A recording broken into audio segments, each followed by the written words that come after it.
ഒരു സ്ഥാപനത്തിലെ തന്നെ ജൂനിയർ സീനിയർ വിദ്യാർത്ഥികൾ തമ്മിൽ സംഘർഷങ്ങൾ ഉണ്ടാകുന്നു. ഇപ്പോ ഒരേ സ്ഥാപനത്തിലെ വ്യത്യസ്ത ബാച്ചുകൾ തമ്മിൽ മെക്കാനിക്കൽ ബാച്ചും നോൺ മെക്കാനിക്കൽ ബാച്ചും ഓട്ടോമൊബൈൽ ബാച്ചും നോൺ ഓട്ടോമൊബൈൽ ബാച്ചും സംഘർഷങ്ങളിൽ ഏർപ്പെടുകയാണ്.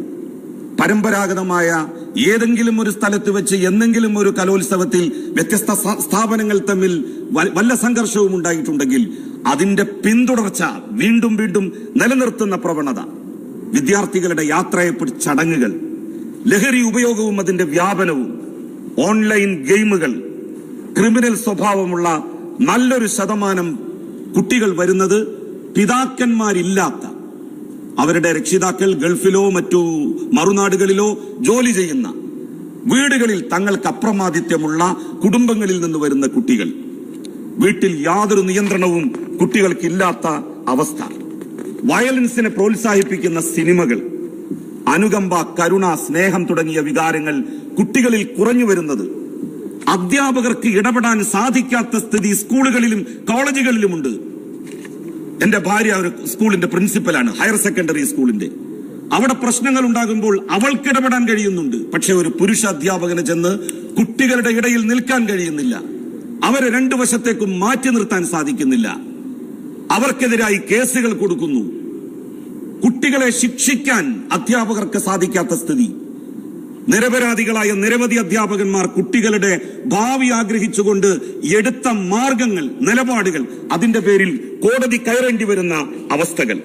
സാർ, ഇതൊക്കെ നമ്മുടെ നാട്ടിൽ ഇപ്പോൾ നിലനിൽക്കുകയാണ്. സാർ, മക്കളെ ഉപദേശിക്കാൻ അർഹതയില്ലാത്ത രക്ഷിതാക്കളും നമ്മുടെ നാടിന്റെ ഒരു പ്രശ്നമായി മാറിക്കൊണ്ടിരിക്കുകയാണ്. എങ്ങനെ ഉപദേശിക്കും സാർ?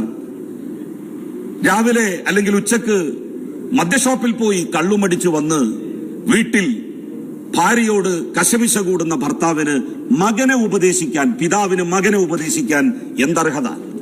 സിഗരറ്റ് വലിക്കുന്ന പിതാവ് മകനോട് സിഗരറ്റ് വലിക്കരുത് എന്ന് പറഞ്ഞാൽ ഏത് മകൻ കേൾക്കും? മക്കളെ ഉപദേശിക്കാനും രക്ഷിതാക്കൾക്ക് ഒരു യോഗ്യത വേണം. അതുപോലെ തന്നെ അധ്യാപകരും യോഗ്യതയുള്ളവരായിരിക്കണം കുട്ടികളെ ഉപദേശിക്കാൻ. സാർ, ഹയർ സെക്കൻഡറി സ്കൂളിൽ ബൈക്കുകളില്ലാതെ കുട്ടികൾ വരുന്നില്ല. 10ാം ക്ലാസ് പാസ്സാകുമ്പോൾ 15 വയസ്സാണ് കുട്ടിക്ക്. 11ാം ക്ലാസ്സിലും 12ാം ക്ലാസ്സിലും കുട്ടികൾ പഠിക്കുമ്പോൾ 16ാം വയസ്സ് 17ാം വയസ്സാണ്. 18 വയസ്സിലെ ലൈസൻസ് കിട്ടുകയുള്ളൂ. ലൈസൻസ് പോലും എടുക്കാത്ത കുട്ടികൾക്ക് ബൈക്ക് മേടിച്ചു കൊടുക്കുന്ന രക്ഷിതാക്കൾ ഈ സാമൂഹ്യ പ്രശ്നത്തിൽ തങ്ങളുടേതായിട്ടുള്ള പങ്ക് വഹിക്കുന്നവരാണ്. സാർ, ലഹരിക്കും വിദ്യാർത്ഥികൾ തമ്മിലുള്ള സംഘർഷങ്ങൾക്കുമെതിരെ കോവിഡ് കാലത്ത് നമ്മളുടെ സംസ്ഥാനത്ത് സർക്കാരും ഭരണ പ്രതിപക്ഷ വ്യത്യാസമില്ലാതെ ഒരുമിച്ച് നിന്ന് മുഖ്യമന്ത്രിയുടെ നേതൃത്വത്തിൽ നടത്തിയ വലിയൊരു പ്രയത്നം നടത്തേണ്ടതായിട്ടുണ്ട്. ആ പ്രയത്നത്തിൽ രക്ഷിതാക്കളുടെ, അധ്യാപകരുടെ, സമൂഹത്തിലെ ഓരോരുത്തരുടെയും ഉത്തരവാദിത്തങ്ങളെ സംബന്ധിച്ച് പറഞ്ഞ് ബോധ്യപ്പെടുത്തേണ്ടതുണ്ട്. ഏതെങ്കിലും ഒരു വിഭാഗം ശ്രമിച്ചാൽ തീരുന്ന പ്രശ്നം അല്ല സാർ ഇത്.